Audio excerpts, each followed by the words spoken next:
tuloy naiyak ako sa tanong kung nasaan yung husband ko. Pangit yung tuloy.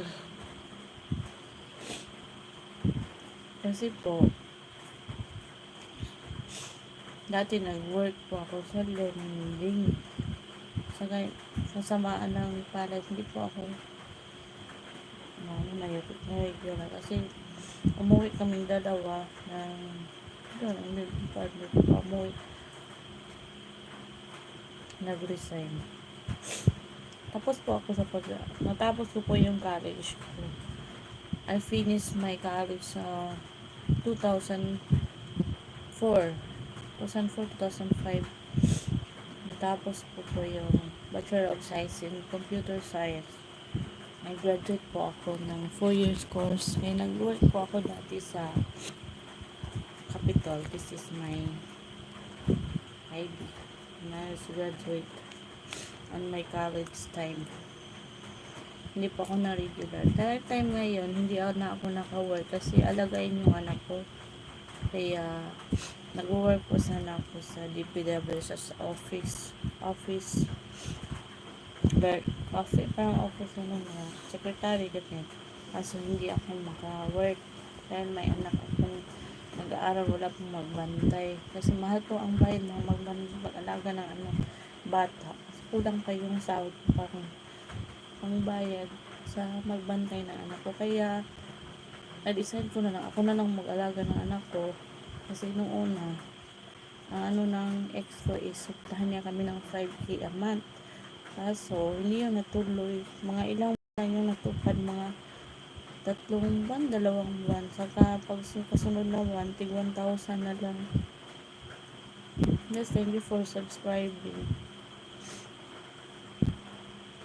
Kaya ganun, okay lang sana yun na mag-support siya kung mag-alaga sa anak namin na mag-aral.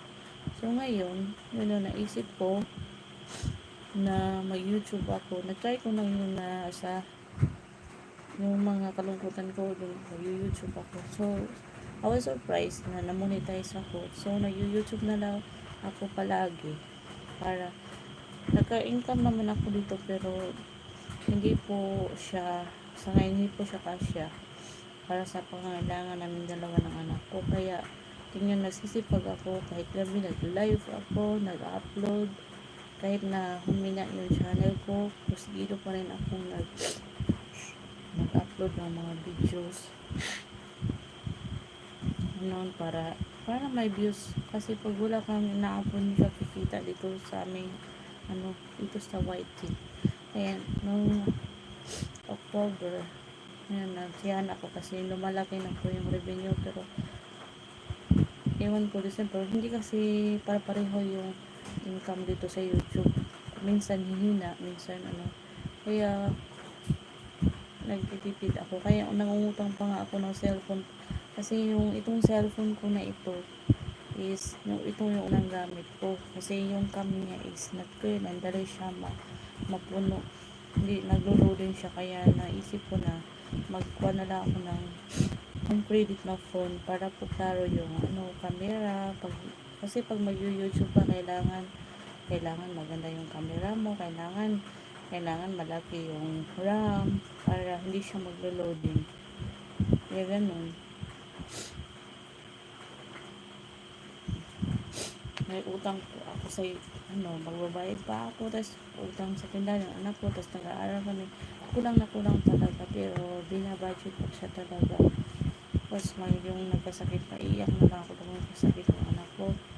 Ayun, dadagdagan na naman yung utang namin. Pero nag-pray pa rin ako sa God na sana hindi niya kami pabayaan ng anak ko.